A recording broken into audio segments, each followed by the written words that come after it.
மற்றும் இதயம் சார்ந்த பிரச்சனைகள் இருந்து நம்மை நாம் எவ்வாறு பாதுகாத்துக் கொள்ளலாம் என்பதை பற்றி நம்மிடையே பகிர்ந்து கொள்ள வருகிறார் இதய நிபுணர் டாக்டர் பிரியா சொக்கலிங்கம் அவர்கள். நம் விடியலைவா நிகழ்ச்சியின் அடுத்த பகுதியாக வரவிருப்பது பல்லாண்டு வாழ்ந்திட. நேயர்களுக்கு காலை வணக்கம்.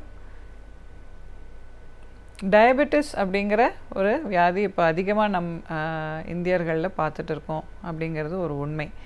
ஸோ இப்போ புதுசாக ஒரு ஆணுக்கோ பெண்ணுக்கோ இந்த டயபெட்டிஸ் சர்க்கரை நோய் கண்டுபிடிச்சிருக்கோம் அப்படின்னு வச்சுக்கலாம். அவர்கள் கேட்கக்கூடிய ஒரு கேள்வி, இது ஒரு பயங்கரமான நோயாச்சு, நான் ஏதாவது சாப்பிட முடியுமா, எதுவுமே இனிமேட்டு சாப்பிடக்கூடாதா டாக்டர்? நாங்கள் நிறைய இதை பற்றி கேள்விப்பட்டிருக்கோம்.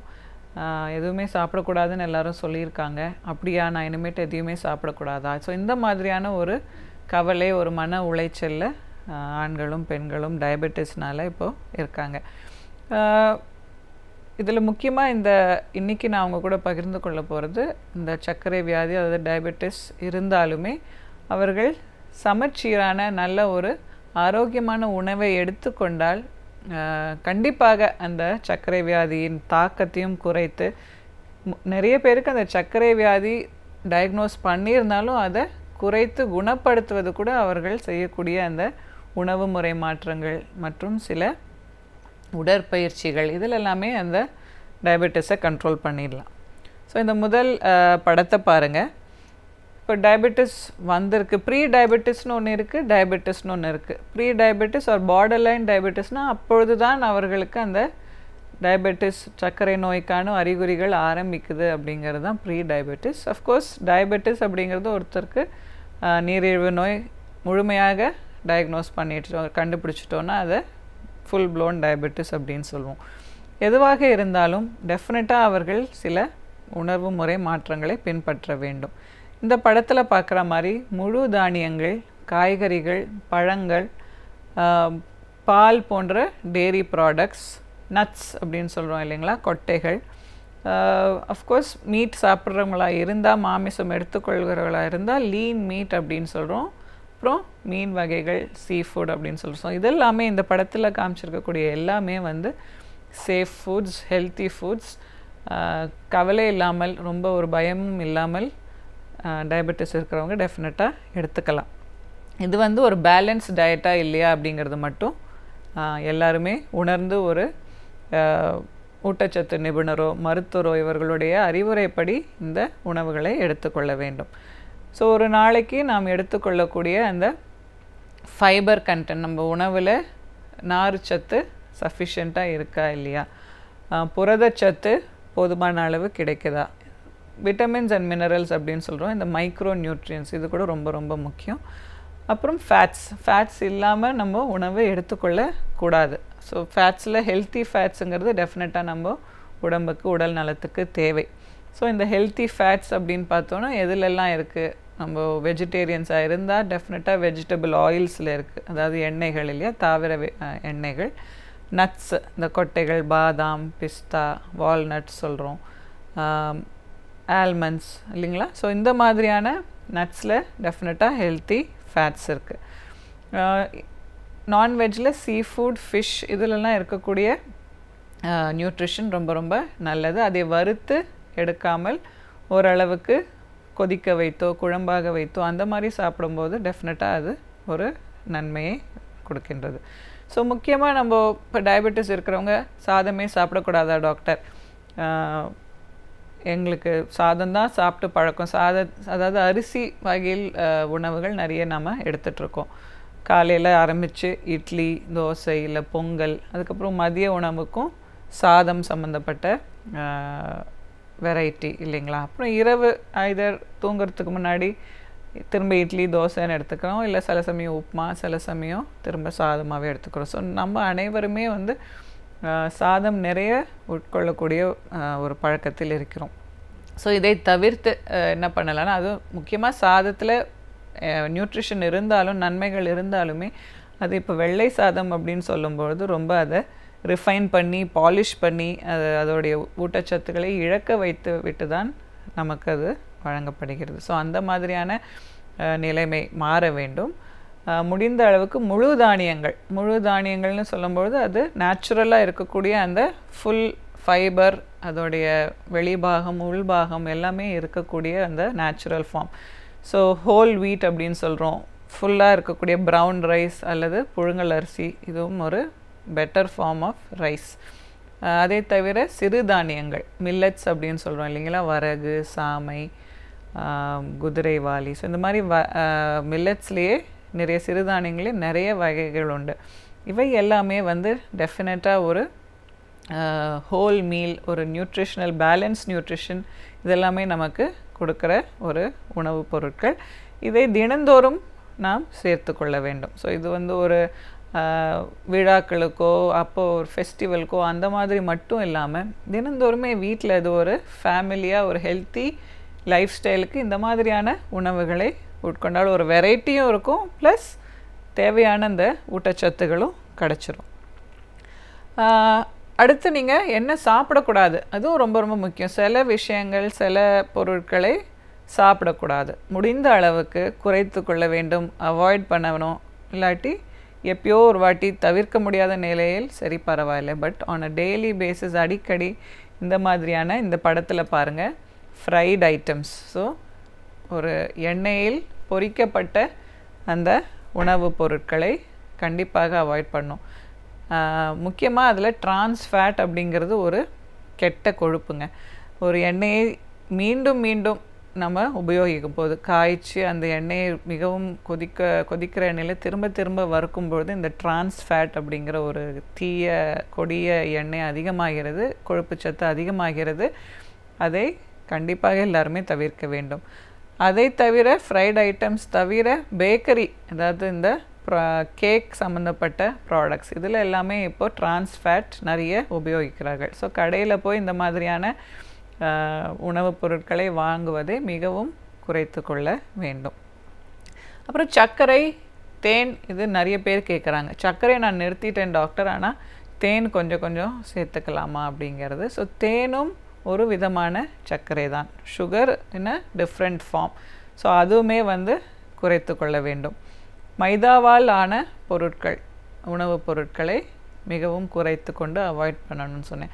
ஸோ ஏன்னா இது வந்து ஹோல் கிரெயின் கிடையாது, நல்ல ஒரு ஊட்டச்சத்து உடைய ஒரு பொருள் கிடையாது, ரொம்ப சூப்பர் ரிஃபைன்டு ஒரு ப்ராடக்ட் அது மைதா பொருட்கள். ஸோ அதையும் ரொம்ப ரொம்ப குறைத்து கொள்ள வேண்டும். ஸோ இது வந்து டெஃபினட்டாக ஸ்வீட்ஸோ இல்லை சாக்லேட்ஸோ இதெல்லாம் ரொம்ப ரொம்ப ரேராக தான் எடுத்துக்கணும். பழங்களில் இருக்கக்கூடிய அந்த சர்க்கரை, ஃப்ரக்டோஸ் அப்படின்னு சொல்கிறோம் இல்லைங்களா, அது ஒரு ஆரோக்கியமான சர்க்கரை. அது டயபெட்டிஸ் இருந்தாலுமே அவர்களால் உடம்பினால் நன்றாக அதை உபயோகப்படுத்த முடியும், நல்ல அவங்களுக்கு ஒரு ஆரோக்கியத்தையும் கொடுக்கும்.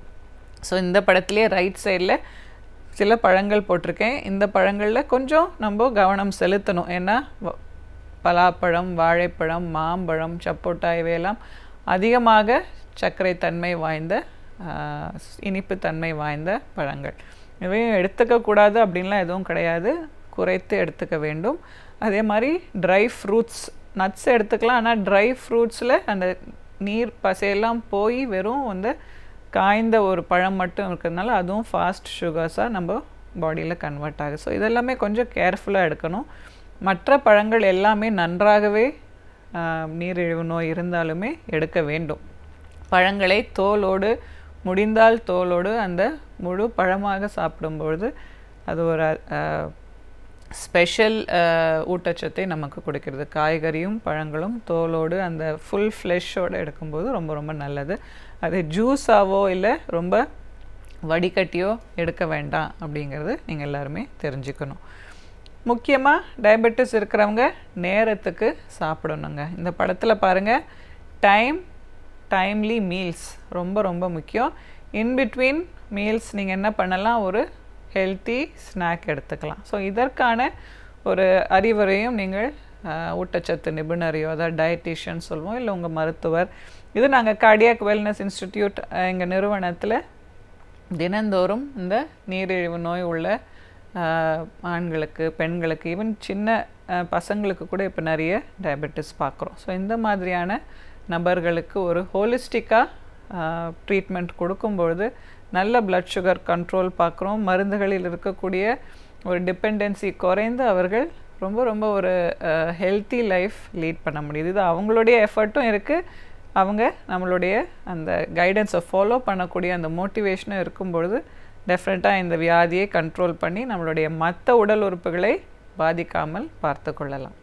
ஒவ்வொரு மனிதருக்கும் நன்மைகளும் தீமைகளும் மிக அவசியம். ஆனால் அவற்றை எவ்வாறு நம் மன தைரியத்துடன் எதிர்கொள்கின்றோம் என்பதே மிகவும் அவசியம் என்கிறார் எழுத்தாளர் மனுஷபுத்திரன் அவர்கள். நம் வீடியோலேயே நிகழ்ச்சியின் அடுத்த பகுதியாக வரவிருப்பது தீதும் நன்றும்.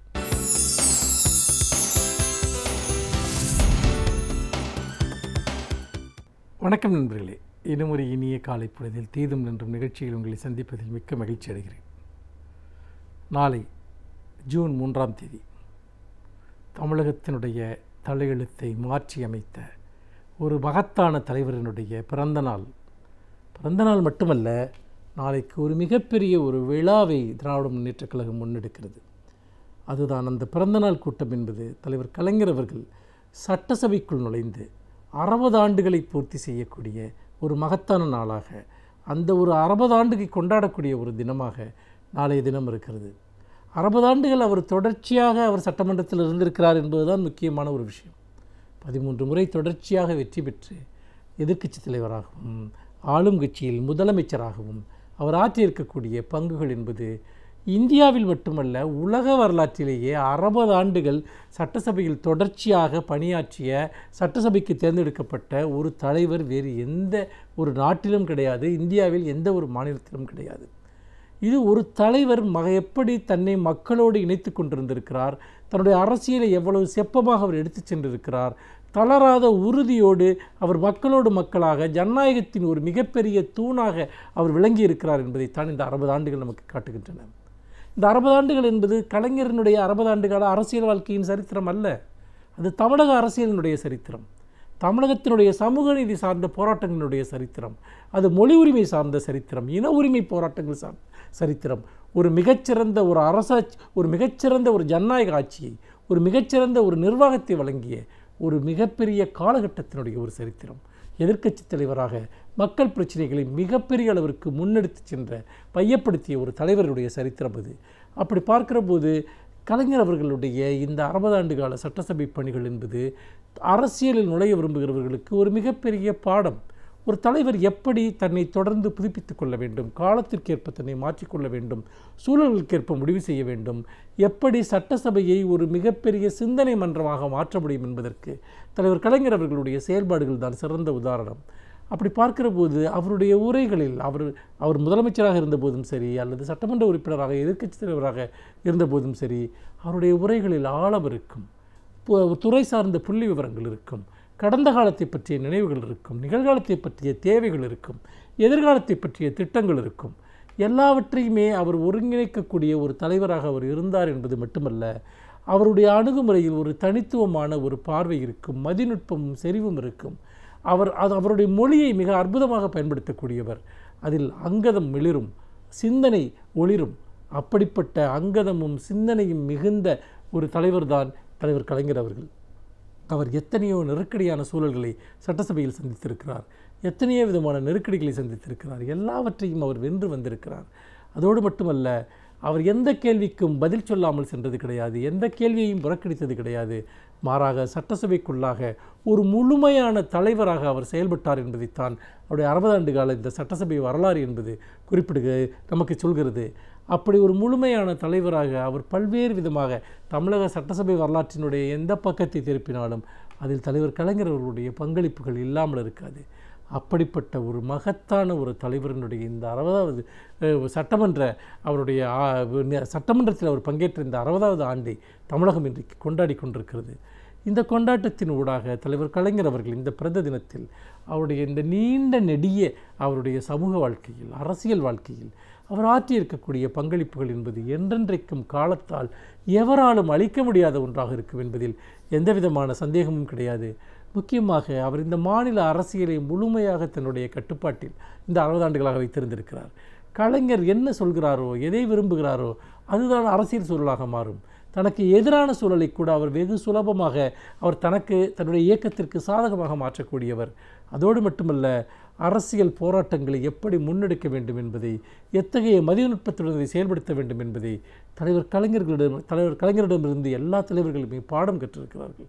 அந்த அளவிற்கு மதிநுட்பத்துடன் ஒரு சூழலை அவர் கையாளக்கூடியவர். அதே சமயத்தில் விளிம்பு நிலை மனிதர்களுடைய, ஒடுக்கப்பட்ட மனிதர்களுடைய குரலாக கலைஞர் என்றைக்கும் இருந்திருக்கிறார். அவர் தொடர்ந்து அவர் அரசியலுக்குள் நுழைந்த காலத்திலிருந்து தொடங்கி, இந்திய எதிர்ப்பு போராட்டத்தின் வழியாக அரசியலில் அவர் காலடி வைத்ததிலிருந்து தொடங்கி இன்றைக்கு வரைக்கும் இன உரிமை, மொழி உரிமை சார்ந்த அல்லது சமூக நீதி சார்ந்த போராட்டங்களை அவர் இடையறாது முன்னெடுத்து வந்திருக்கிறார். இன்றைக்கு தமிழகம் என்பது வளர்ச்சி பாதைகள் சென்று கொண்டிருக்கிறது என்று சொன்னால் எந்த ஒரு வடமாநிலத்தோடும் ஒப்பிட முடியாத அளவிற்கு அது கல்வி, சுகாதாரம், சமூக நீதி சார்ந்த விஷயங்களில் அது ஒரு மிகப்பெரிய அளவிற்கான ஒரு வளர்ச்சியை பெற்றிருக்கிறது என்று சொன்னால் அதற்கு நிச்சயமாக தலைவர் கலைஞர் அவர்கள் போட்ட பாதைகள் தான் காரணம். அதே போல் தலைவர் கலைஞர் அவர்களுடைய ஆட்சி காலத்தில் தீட்டப்பட்ட பல்வேறு விதமான திட்டங்கள், வளர்ச்சி திட்டங்கள், உள்கட்டமைப்புகளை மேம்படுத்துதல், தொழில்களை கொண்டு வருதல், இப்படியான விஷயத்தின் மூலமாக தமிழகம் என்பது ஒரு நவீனமான மாநிலமாக மாறியது என்றால் அதற்கு தலைவர் கலைஞர் அவர்கள் தான் மிக முக்கியமான காரணம். அவர் தொலைநோக்கு கொண்ட ஒரு தலைவராக, சமூகத்தினுடைய பல்வேறு தரப்புகளையும் எப்போதும் கணக்கில் கொள்ளக்கூடிய ஒரு தலைவராக இருந்தார். வளர்ச்சி என்பது எல்லோரும் சேர்ந்து செய்யக்கூடிய ஒன்று, எல்லோரும் சேர்ந்து வளரக்கூடிய ஒன்று என்பதில் அவர் மிக தெளிவாக இருந்தார். வளர்ச்சி என்பது ஒரு குறிப்பிட்ட தரப்பு வளர்வது மட்டும் வளர்ச்சி அல்ல, மாறாக இன்க்ளூசிவ் சொசைட்டி, அனைவரும் ஒன்று சேர்ந்து வளர்வது என்பது தான் அவருடைய சித்தாந்தமாக இருந்தது. அதோடு மட்டுமல்ல, அவர் ஜனநாயகத்தின்பால் நம்பிக்கை கொண்ட தலைவராக இருந்தார். அவர் சட்டசபையை எதிர்கொண்டார், ஊடகங்களை எதிர்கொண்டார். தன் வாழ்நாள் எல்லாம் தன்னுடைய கருத்துக்களை, எண்ணங்களை இடைவிடாமல் எழுதினார், உரையாடினார், பேசினார். இப்படி அவர் இன்றைக்கும் அவருடைய மக்களுடைய நம்பிக்கை நட்சத்திரமாக தலைவர் கலைஞர் அவர்கள் இருக்கிறார். இந்த பிறந்த நாளில் நாம் அவருக்கு தெரிவிக்கக்கூடிய வாழ்த்து என்பது அவர் இட்டு சென்ற பணிகளை நாம் உறுதியுடன் மேலும் எடுத்துச் செல்வதாகவும் அவர் நமக்கு வழிகாட்டுகிறார். இன்றைக்கும் கூட அவருடைய சிந்தனைகள், செயல்கள் நம்மை வழிகாட்டுகின்றன. இப்படி 96 வருடங்களாக நம்மோடு இருந்து நமக்கு வழிகாட்டி கொண்டிருக்கக்கூடிய தலைவர் கலைஞர் அவர்களுடைய இந்த பிறந்த நாளை நாம் வெகு சிறப்பாக கொண்டாட வேண்டும் என்பதுதான் நம் அனைவரினுடைய ஒரு சங்கல்பமாக இருக்க வேண்டும். மீண்டும் இன்னும் ஒரு புதிய சிந்தனையோடு உங்களை சந்திக்கிறேன். நன்றி, வணக்கம். திறமையானவர்களின் தேடல்கள் அடங்குவதில்லை. திறமையானவர்களை கண்டு வியப்பதை விட திறமையானவர்களிடம் இருந்து நாம் கற்று உணர்வதே சிறப்பு என்கிறார்கள். எனவே நம் விடியலே வா நிகழ்ச்சியின் அடுத்த பகுதியாக வரவிருப்பது சிறப்பு விருந்தினர் பகுதி.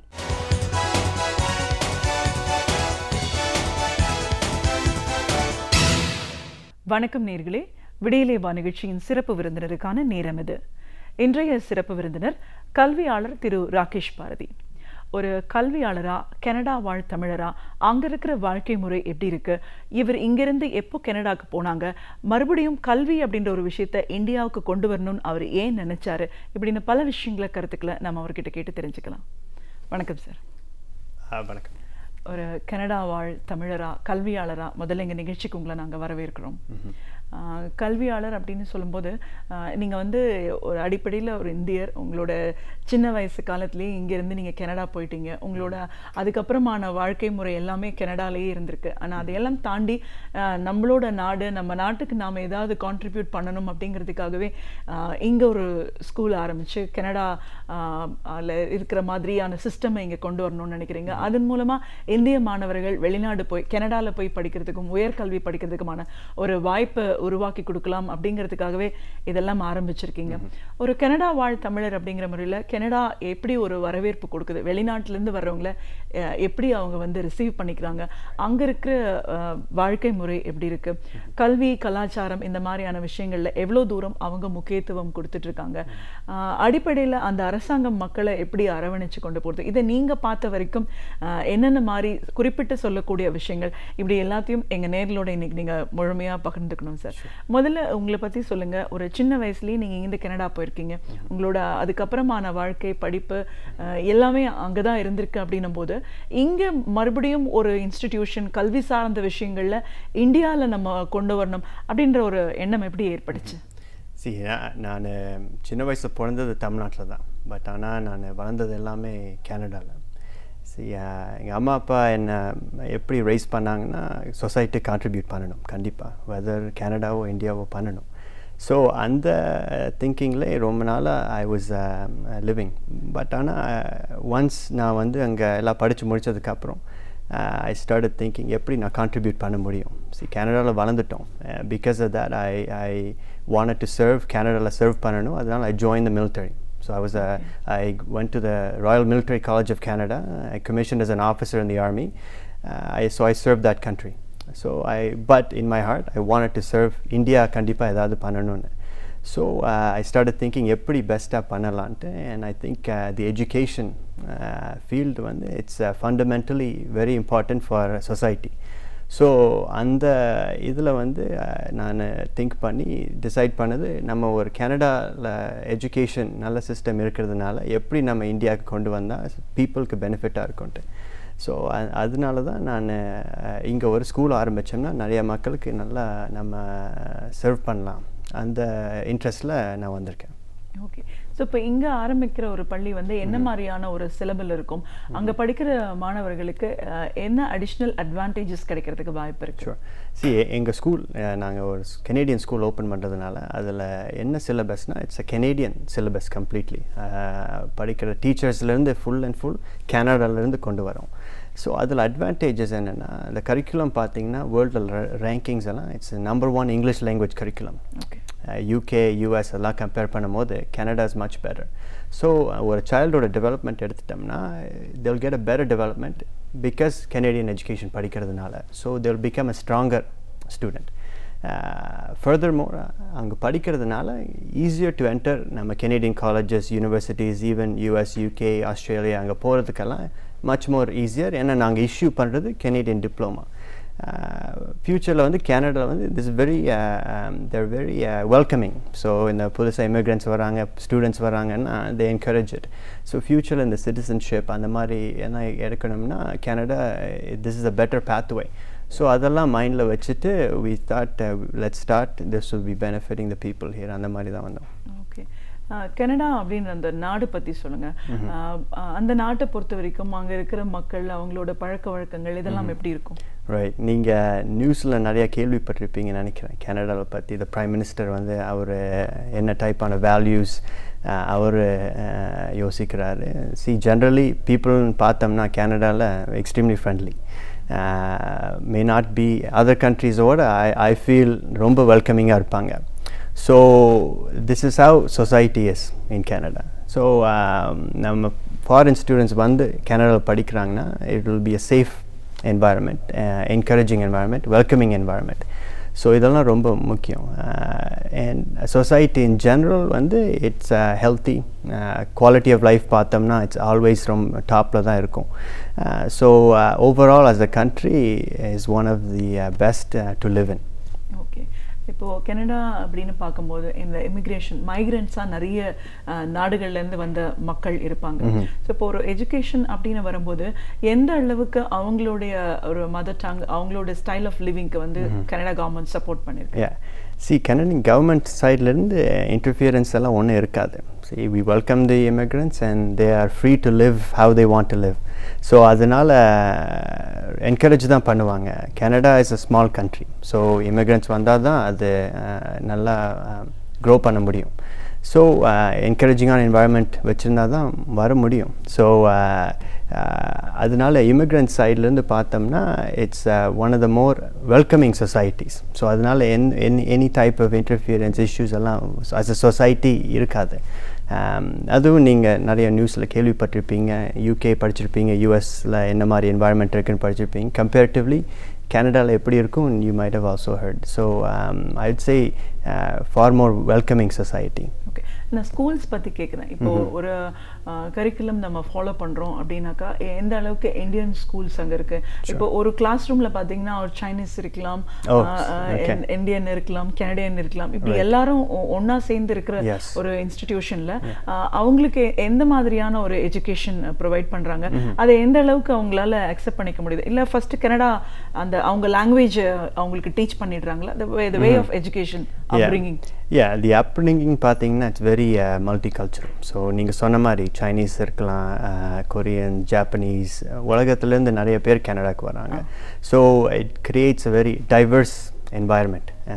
டிஃப்ரெண்ட் டைப்ஸ் ஆஃப் திங்கிங் எல்லாம் இருக்குது. கவர்மெண்ட்லேருந்து they encourage that ஏன்னா they know இந்த மாதிரி different viewpointsலேருந்து பார்த்தா தான் overall as a society நம்ம will be more stronger அந்த மாதிரி. So the system is designed to encourage this type of in the different thinking எல்லாம். So from education perspective பார்த்தீங்கன்னா நீங்கள் சொல்கிற மாதிரி இந்த Chinese அந்த மாதிரி இருக்கிறதுக்கு there is no disadvantage, it's actually an advantage. அப்படி தான் நாங்கள் கொண்டு வரோம். அதுதான் கேட்குறேன். Can you say it with an example that how they understand things, because we will think about in our own mother tongue everything, but everything is common means how are they growing up and accepting that environment? Right. So see, teachers are very supportive. They are நம்மளுக்கு புரியற அளவுக்கு அவங்க support பண்ணி attention கொடுத்து individualized programs தான் எல்லாமே. Class sizes are relatively ரொம்ப small, even public systemல பார்த்தீங்கன்னா. So each child வந்து அவங்க அசஸ் பண்ணி இண்டிவிஜுவலாக எப்படி இவங்களுக்கு இந்தந்த ஏரியாவில் நம்ம ஃபோக்கஸ் பண்ணணும்னா they will do that. So நம்ம different பேக்ரவுண்ட்ஸ்லேருந்து வரோம்னா see an Indian child வந்து கனடாவில் படிக்கிறாங்கன்னா they may have ஒரு different needs. ஒரு சைனீஸ்ன்னு பண்ணாங்கன்னா they may need more language support. So அந்த மாதிரி they will alter the program to support each child. So that's really ஒரு special aspect in the Canadian system. Each child gets an individualized attention. அதே மாதிரி தான் நாங்கள் இங்கேயும் பண்ணணும்னு நாங்கள் நினைக்கிறோம். அதான் இங்கே அதை பண்ணணும் அப்படின்னு நினைக்கும் போது இப்போ நீங்கள் இப்போ இங்கெல்லாம் பார்த்தீங்கன்னா ஒரு 10+2+3 this is the style.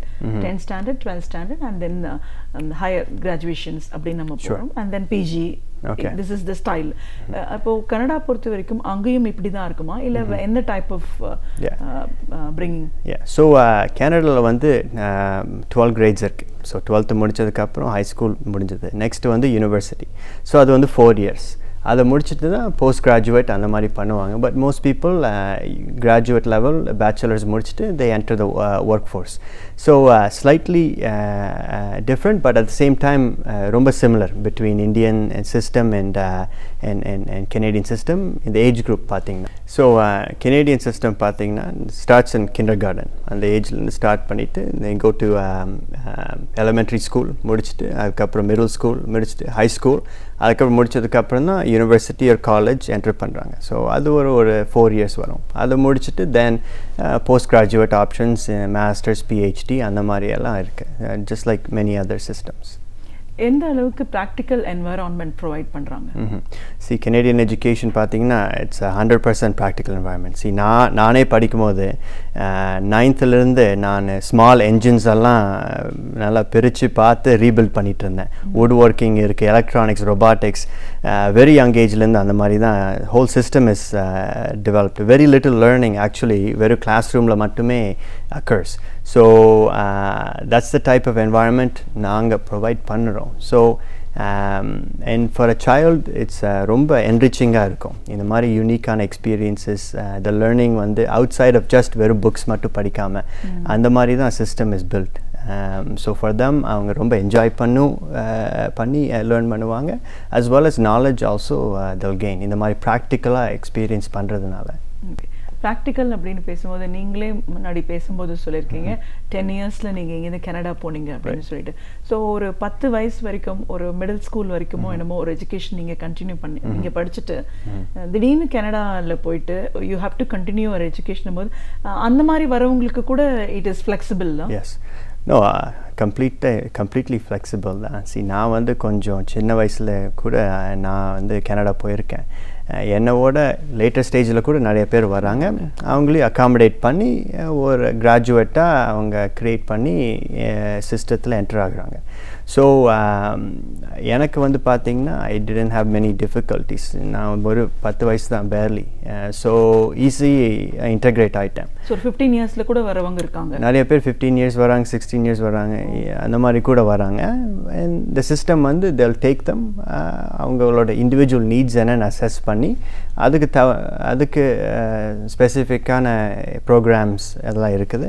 So it depends என்ன மாதிரி ஏஜில் வராங்க. At the end of the day வந்து பார்த்திங்கன்னா ஒரு கிராஜுவேட்டாக க்ரியேட் பண்ணோம்னா சில ஸ்டாண்டர்ட்ஸ் எல்லாம் மீட் பண்ணணும். ஸோ அதுக்கு வந்து தே plan and then support each student to develop them. So அந்த மாதிரி வெரி இண்டிவிஜுவலைஸ்ட் சப்போர்ட்டு தான் அங்கே. ஓகே. கனடா பொறுத்த வரைக்கும் அங்கே கல்ச்சுரல் இப்போ இந்தியன் கம்யூனிட்டி அங்கே போய் இருக்காங்கன்னா அவங்களோட கல்ச்சுரல் வேல்யூஸ் ஒரு ஃபங்க்ஷன்ஸ் இந்த மாதிரி செலிப்ரேஷன்ஸ் இதுக்கெல்லாம் எப்படி ஒரு ஆப்பர்ச்சுனிட்டி இருக்குது? ஸோ நிறையா இருக்குது. கனடான்னு பார்த்தீங்கன்னா நிறையா இந்தியன்ஸ் வந்து லிவ் பண்ணிகிட்டு இருக்கிறாங்க. நார்த் இந்தியன்ஸ் த்ரூ அவுட் இந்தியாவிலேருந்து நிறைய பேர் வந்திருக்காங்க. ஈவன் இந்தியன்ஸோட சவுத் ஏஷியன்ஸ்ன்னு சொல்லலாம் நிறைய பேர். வெரி ஸ்ட்ராங் கல்ச்சுரல் டைஸ் கனடாவில். அதுவும் கவர்மெண்ட் சைட்லேருந்து என்கரேஜ் பண்ணுவாங்க, சொசைட்டி சைட்லேருந்து இந்த டிஃப்ரென்சஸ் எல்லாம் என்கரேஜ் பண்ணுவாங்க. நிறைய கல்ச்சுரல் இவெண்ட்ஸ் நிறையா அக்கறம். இந்தியன்ஸ் கம்யூனிட்டி மட்டும் இல்லாமல் இந்த யூரோப்பியன் கம்யூனிட்டி, இந்த ஆஃப்ரிக்கன் கம்யூனிட்டி, இந்த சைனீஸ் கம்யூனிட்டி, அந்த மாதிரி எவ்ரி கல்ச்சரும் ரொம்ப செலிப்ரேட் பண்ணுவாங்க. இதெல்லாம் இன் கனடா வந்து பார்த்திங்கன்னா இதெல்லாம் ஒரு ஸ்ட்ரென்த், நம்ம அட்வான்டேஜ். அந்த மாதிரி திங்க் பண்ணிவிட்டு they promote and encourage. So it's a very unique environment நம்ம ஒரு லிவ் பண்ணணும்னா. அதே மாதிரி தான் நானும் வளர்ந்தேன். இந்தியன் கம்யூனிட்டி வந்து இந்த நம்ம ஹாலிடேஸ், தீபாவளி எல்லாமே அங்கேயும் தான் செலிப்ரேட் பண்ணுவாங்க. பாலிட்டிஷியன்ஸ்லேருந்து பிஸ்னஸ் லீடர்ஸ்லேருந்து எல்லாருமே தான் கலந்துப்பாங்க. ஸோ நாங்கள் கூட இந்த ஆஃப்ரிக்கன் கம்யூனிட்டியோட இவெண்ட்ஸ், இந்த சைனீஸ் கம்யூனிட்டி இவெண்ட்ஸ், அந்த மாதிரி எல்லாம் மிக்ஸ் பண்ணி எல்லாத்தையும் என்கரேஜ் பண்ணி தான் நாங்களும் வளர்ந்தோம். ஓகே. புதுசாக ஒருத்தங்க ஒரு மைக்ரெண்ட்டாக அங்கே வரும்போது அவங்களால எப்படி அக்செப்ட் பண்ண முடியுது? அவங்களுக்கு வந்து பேசிக் இனிஷியல் நீட்ஸ் அது கவர்மெண்ட்டே பண்ணி கொடுக்குறாங்களா, இல்லை யாரையோடையாவது இவங்க அசோசியேட் பண்ணி ஒரு ஹெல்ப் எடுத்துகிட்டு அவங்க போக வேண்டிய சுச்சுவேஷன் இருக்கா? எப்படி இருக்கும்?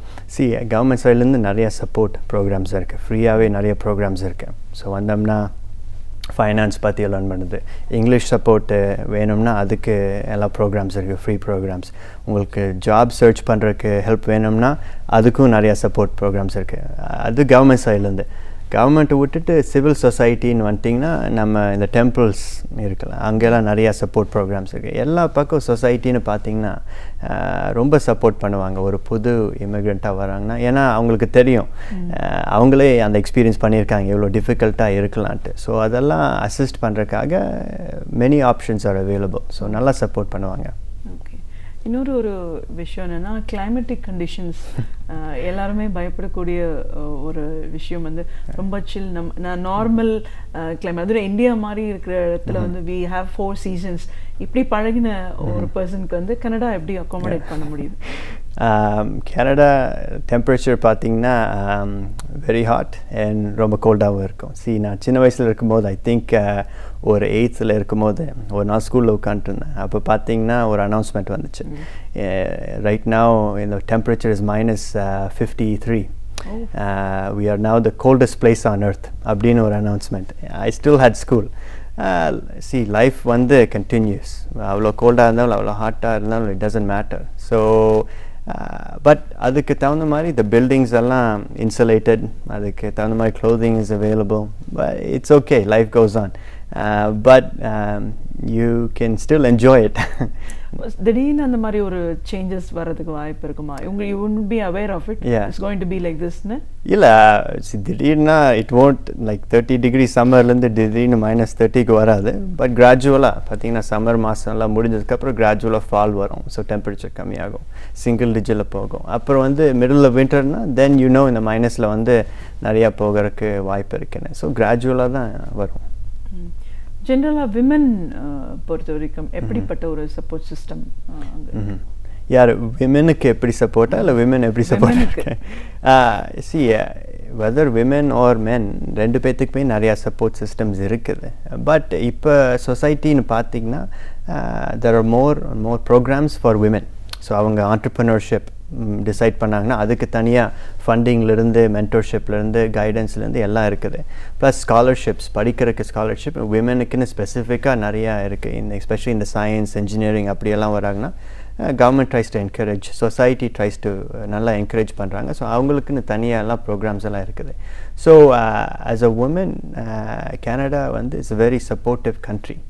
எஜுகேஷன் சைட்லேருந்து வெதர் பிஸ்னஸ் சைடில் போகிறீங்கன்னா ஆர் இந்த வேறு எம்ப்ளாய்மெண்ட் இந்த ப்ரைவேட் செக்டர் இருக்கீங்கன்னா கூட நிறைய அங்கேயும் ப்ரோக்ராம்ஸ் இருக்குது. மென்டர்ஷிப் ப்ரோக்ராம்ஸ், நீங்கள் ப்ரொமோஷன் வாங்குறதுக்கு அந்த மாதிரிலாம் நிறைய கைடன்ஸ். ஸோ நோ மேட்டர் நீங்கள் விமென் ஆர் மென் நிறைய ப்ரோக்ராம்ஸ் இருக்குது சப்போர்ட்டிவாக. ஓகே. எம்ப்ளாய்மெண்ட் பொறுத்த வரைக்கும் இப்போ நம்ம இங்கேருந்து போனோம்னாலே நம்மளோட எஜுகேஷன் குவாலிஃபிகேஷன் ஸ்கில் எல்லாம் கேட்டுட்டு தான் நம்ம போகிறோம் அப்படின்னாலும் எவ்வளோ தூரம் எம்ப்ளாயபிலிட்டி இருக்குங்க? எம்ப்ளாயபிலிட்டி பார்த்தீங்கன்னா இட்ஸ் ரியலி சிம்பிள். நீங்கள் ஒருத்தருக்கு வேல்யூ கொடுக்குறீங்கன்னா you can have an employment. So அந்த ஆஸ்பெக்டில் தான் இருக்கணும். பெர்ஸ்பெக்டிவ் இஸ் ரொம்ப இம்பார்ட்டன்ட். நம்ம படிச்சிருக்கோம் அதனால வி மஸ்ட் ஹாவ் ஒரு ஒர்க் இருக்கணும் அப்படின்னு எல்லாம் தெர் இஸ் நோ கேரண்டி. நீங்கள் ஒருத்தருக்கு யூஸ்ஃபுல்லாக இருக்க முடியும், ஒரு கம்பெனிக்கு நீங்கள் ஏதாவது யூஸ்ஃபுல்லாக பண்ண முடியும் அப்படின்னு வந்துச்சுன்னா definitely there are people ready to higher you. Even right நான் பார்த்தீங்கன்னா இங்கே கனடாவில் நெக்ஸ்ட் ஒரு 5 years பார்த்தீங்கன்னா there is a shortage. we need ஒரு 2 lakh technology workers we need. So government வந்து இப்போ ரொம்ப ட்ரை பண்ணுறாங்க through immigration வழியாக whether we can bring in நம்ம புதுசாக young students எல்லாம் வந்தாங்கன்னா they can be readily employed. This is actually ரொம்ப big shortage எங்களுக்கு skilled workers. அது வேறு இன்னொரு avenue again ரொம்ப shortage இருக்கு. So நீங்கள் willing to work hard, right skills இருந்துச்சுன்னா employment is readily available. It's just நம்ம என்ன path சூஸ் பண்ணுறோமோ அது கரெக்டாக இருந்துச்சுன்னா there is employment. Okay, education system பற்றி பேசும்போது ஸ்கில் டெவலப்மெண்ட் பற்றியும் பேசணும் இல்லைங்களா? ஸோ ஒரு கண்ட்ரி அவங்களோட தேவை என்ன, அதுக்கு தகுந்த மாதிரி ஸ்டூடெண்ட்ஸை நம்ம வந்து ப்ரிப்பேர் பண்ணணும் அப்படிங்கும்போது what sort of skills has been trained in that country? இது கனடாலையும் ஒரு சேலஞ்ச், இந்தியாவிலையும் ஆக்சுவலி ஈவன் பிகர் சேலஞ்ச் இந்தியாவில் ஸ்கில் டெவலப்மெண்ட். ஸோ அதனால தான் ஒரு சொசைட்டிக்கு ஃபண்டமெண்டலாக ஒரு இம்பேக்ட் இருக்கணும்னா ஸ்கில் டெவலப்மெண்ட் நம்ம ஃபோக்கஸ் பண்ணணும். நம்ம கனடா பற்றி பேசலாம், பட் குயிக்காக இந்தியா ஆஸ்பெக்ட் பார்த்திங்கன்னா எவ்ரி மந்த் பார்த்திங்கன்னா ஒரு 10 lakh people entering the workforce every month. Every month 10 lakh new people entering the workforce. அதுலேயும் பார்த்தீங்கன்னா 80-90% வந்து நாட் எம்ப்ளாயபிள். அவங்க they don't have the skills. Even நாங்களே நிறைய கெனேடியன் கம்பெனிஸ் கூட பேசுகிறோம். there are 600 கெனேடியன் கம்பெனிஸ் இந்தியாவில் ஆப்ரேட் பண்ணிட்டு இருக்காங்க. அவங்க கூட பேசினோம்னா அவங்க சொல்லுவாங்க நாங்கள் இப்போ ஹையர் பண்ணோம்னா 1.5 வருஷம் ஆயிரும் பிஃபோர் அவங்க வந்து ஏதோ கான்ட்ரிபியூட் கம்பெனிக்கு பண்ணுறதுக்கு. that's 1.5 years வந்து wasted time. So we must address in the skill development. இதே ஏரியா தான் கேனடாலையும் we're focusing. கேனடாவில் பார்த்தீங்கன்னா it's actually considered the highest educated workforce in the OECD countries. So 27 of the most powerful economies எடுத்துக்கோங்க, Canada is one of them. அதிலே Canada has the highest educated workforce. So ஒரு company வந்து கனடாவில் invest பண்ணி வராங்கன்னா readily there's a talented workforce available, skilled labor இருக்குது. So அந்த மாதிரி we have to bring இந்தியாவும் வந்தால் தான் more companies will invest, more productivity can be achieved. So again we have கனடாவில் அச்சீவ் பண்ணிட்டோம் highest educated workforce in it's globally recognized. So அதே programs, அதே training systems நம்ம இந்தியா கொண்டு வந்தோம்னா we can actually help India become a better economy. So in the skill development aspect நான் சொல்கிறேன். Okay, so இப்போ இந்த டைப் ஆஃப் எஜுகேஷனில் ஒருத்தர் படிச்சுட்டு வராங்க அப்படின்னும் போது ஹையர் ஸ்டடீஸ் அப்படின்னு பார்க்கும்போது எந்த மாதிரி அவென்யூஸ் எங்கெங்கெல்லாம் அவங்களுக்கு ஓப்பனாக இருக்குது?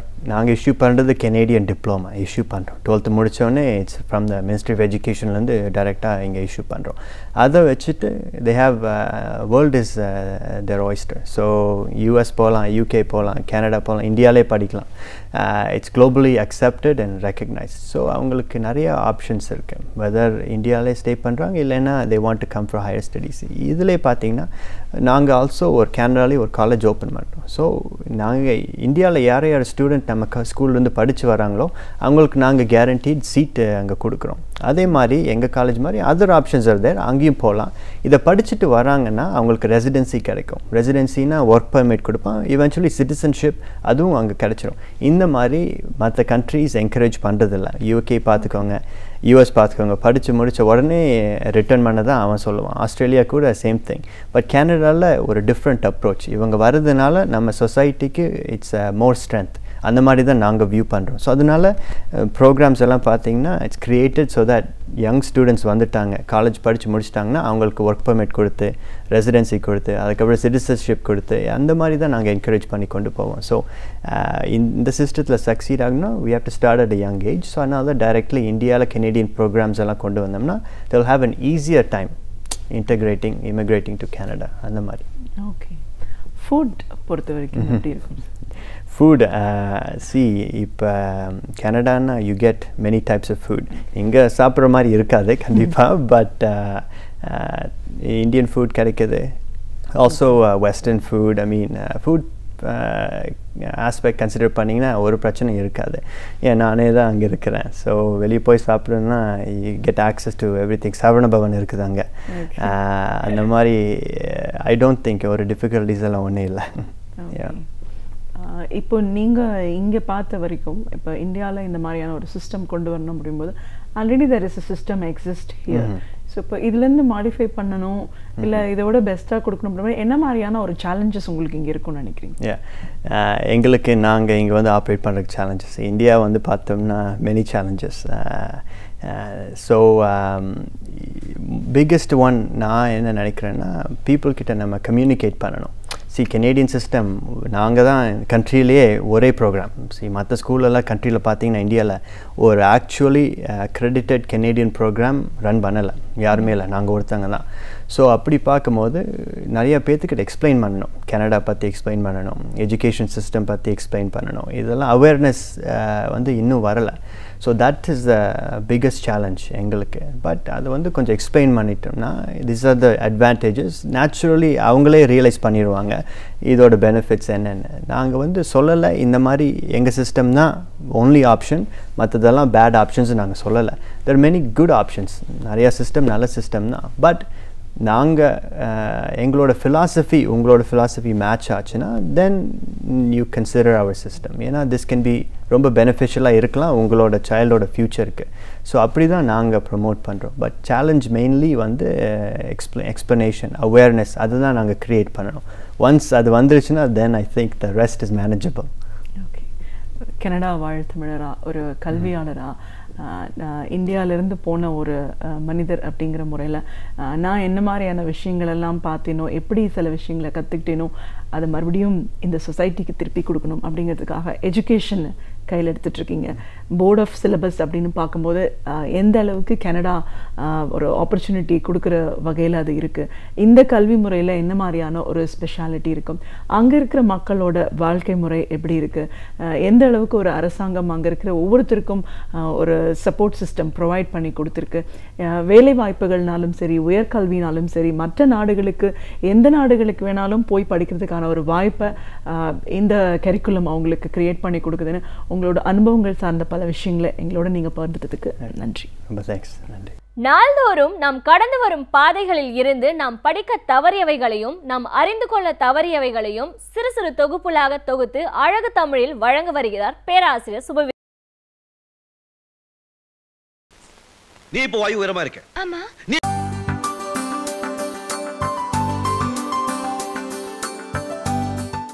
அனைவருக்கும் என் அன்பு வணக்கம். ஜூன் 3 திராவிட முன்னேற்றக் கழகத்தினுடைய தலைவர், தமிழ் இன தலைவர் கலைஞர் அவர்களினுடைய பிறந்த நாள்.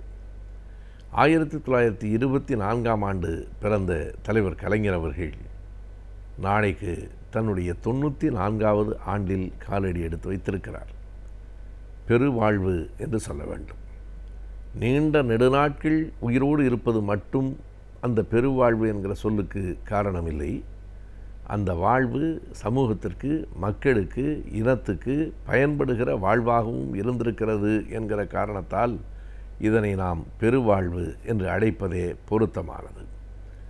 93 ஆண்டுகளில் 75 ஆண்டுகள் பொது வாழ்க்கையில், 60 ஆண்டுகள் சட்டமன்றத்தில் என்று வாழ்ந்தவர்கள் தமிழ்நாட்டிலும் வேறெங்கும் இருந்திருக்க வாய்ப்பு இல்லை.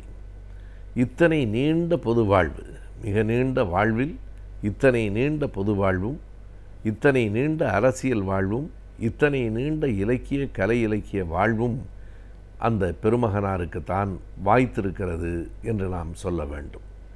பல்வேறு துறைகளிலும் அவரை போல கால் பதித்தவர்கள் யாரும் இல்லை. சிலர் சில துறைகளில் வல்லுநர்களாக இருப்பார்கள். ஆனால் எல்லா துறைகளிலும் வல்லுநர்களாக விளங்கக்கூடியவர்கள் மிக மிகச் சிலர்தான் உலகத்திலேயே உண்டு. அந்த மிக மிகச் சிலரில் ஒருவராக தலைவர் கலைஞர் அவர்கள் இருக்கிறார். இன்றைக்கும் நம்மோடு அந்த பெருமிதத்தோடு வாழ்ந்து கொண்டிருக்கிறார். அவருடைய வாழ்க்கை என்பதே ஒரு திறந்த புத்தகம். அவரே ஒரு பள்ளிக்கூடம். நாம் படிக்க வேண்டிய, அன்றாடம் படிக்க வேண்டிய பள்ளிக்கூடம். கவிஞர் பேரரசு வைரமுத்து அவர்கள் எழுதியிருப்பதைப் போல அவருடைய தோளில் விழுந்த மாலைகள் எத்தனை, முதுகில் பாய்ந்த கத்திகள் எத்தனை என்று கணக்கிட்டால் இரண்டுமே அளவு கடந்ததாகத்தான் இருக்கிறது. அவரை போல புகழை பெற்றவர்களும் இல்லை, அவரை போல வசையை எதிர்கொண்டவர்களும் இல்லை. ஏறத்தாழ முகலாய சாம்ராஜ்யத்தில் அவுரங்கசீப் ஆண்டதற்கு பிறகு 50 ஆண்டு காலம் அவுரங்கசீப் ஆண்டான். அதற்கு பிறகு நீண்ட நெடுங்காலமாக எப்போதும் பத்திரிகைகளின் தலைப்புச் செய்தியாக இருக்கக்கூடியவர் கலைஞராகத்தான் இருக்கிறார். இவர் தொடர்ந்து 50 ஆண்டு காலமும் ஆளுங்கட்சியாக முதலமைச்சராக இல்லை என்றாலும், முதலமைச்சராக இருந்தாலும் எதிர்க்கட்சியிலே இருந்தாலும் அவரை பற்றி எழுதாத நாடேடுகள் ஒரு நாளும் இல்லை. எல்லா பத்திரிகைகளும் எல்லா ஊடகங்களும் இன்றைக்கும் பேசக்கூடிய ஒருவராக தலைவர் கலைஞர் அவர்களே இருக்கிறார் என்பதும் ஒரு வரலாற்று தனிச்சிறப்பு. அவரை விட்டுவிட்டு இனி எவராலும் தமிழகத்தினுடைய அரசியல் வரலாற்றை எழுத முடியாது. தமிழக அரசியல் வரலாற்றை மட்டுமல்ல, அவரை விட்டுவிட்டு தமிழகத்தினுடைய இலக்கிய வரலாற்றை எழுத முடியாது, திரைப்பட வரலாற்றை எழுத முடியாது, பத்திரிகை வரலாற்றை எழுத முடியாது. இப்படி பல்வேறு துறைகளிலும் ஒரே நேரத்தில் காலூன்றி நின்று வெற்றி கண்டவர் என்று வேறு எவரையும் சொல்ல முடியாது.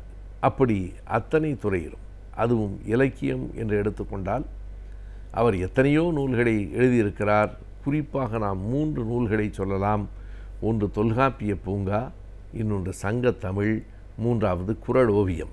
இவை 3ம் 2000 ஆண்டுகளுக்கு முன்னால் வந்த இலக்கியங்கள். தமிழ் புலவர்கள் மட்டும்தான் அதனுடைய நுட்பங்களை அறிந்து சொல்லிக் கொண்டிருக்கக்கூடியவர்களாக இருக்கிறார்கள். ஆனால் அவர்களுக்கு இணையாக சங்கத்தமிழ் இலக்கியத்திலே தோய்ந்து அந்த பாடல்களினுடைய அழகுகளையெல்லாம் வெளிக்கொண்டு வந்து கொட்டுகிறவராக கலைஞர் இருக்கிறார். இதில் நாம் இன்னொரு கோணத்திலும் இதனை பார்க்க வேண்டும். ஒரு மிகப்பெரிய அரசியல் கட்சியினுடைய தலைவர், பரபரப்பாக இயங்கிக் கொண்டிருக்கிறவர், அன்றாடம் செய்தி ஊடகங்களால் கவனிக்கப்படுகிறவர், தன்னுடைய இத்தனை பரபரப்பான அரசியலுக்கு இடையில் இலக்கியத்திற்கு இவ்வளவு நேரம் செலவழித்திருக்கிறார் என்பது ஒரு பக்கம் என்றால், ஒரு கட்சியின் தலைவன் ஒரு இலக்கியத்தை தொட்டு காட்டுகிற போதுதான் அந்த கட்சியின் தொண்டர்களெல்லாம் அந்த புத்தகத்தை பார்ப்பார்கள். இல்லையானால் பொதுவாக அரசியலில் இருக்கிற சாதாரண ஒரு தொண்டன் தொல்காப்பியத்தை படித்து கொண்டிருப்பதற்கான வாய்ப்பு இல்லை. தொல்காப்பியத்தை அறிமுகப்படுத்துவதற்கு தனித்திறன் வேண்டும், அறிமுகப்படுத்துவதற்கு ஒரு மனம் வேண்டும். அறிமுகப்படுத்தினால்தான் அந்த கட்சியில் இருக்கிற தொண்டர்கள் எல்லாம் முழுமையாக படிக்கவில்லை என்றாலும் தொட்டு பார்க்கவாவது செய்வார்கள். எனவே தமிழனினுடைய பழைய சொத்தை, 2000 ஆண்டுகளுக்கு முற்பட்ட சொத்தை அடுத்தடுத்த தலைமுறைக்கு கொண்டு வந்து சேர்க்க வேண்டிய கடமை எல்லோருக்கும் இருக்கிறது என்றால், இந்த நூற்றாண்டில் அதை பல்லாயிரக்கணக்கானவர்களுக்கு கொண்டு சென்ற மிகப்பெரிய பெருமை கலைஞர் அவர்களுக்குத்தான் உண்டு. தொல்காப்பிய பூங்கா எழுதுகிற போது தமிழ் அறிஞர்களெல்லாம் அதனை ஏற்றுக்கொள்ளுவார்களா என்கிற ஒரு ஐயம் ஐயாவை சுற்றி இருந்த மற்றவர்களுக்கே கூட இருந்திருக்கிறது. ஏனென்றால் திருக்குறளைப் போல அல்ல, சிலப்பதிகாரத்தைப் போல அல்ல. தொல்காப்பியம் என்பது மிகப்பெரிய இலக்கணம் சார்ந்தது, புலவர்களால் மட்டுமே அறியக்கூடிய சொற்களால் பயின்று வருவது.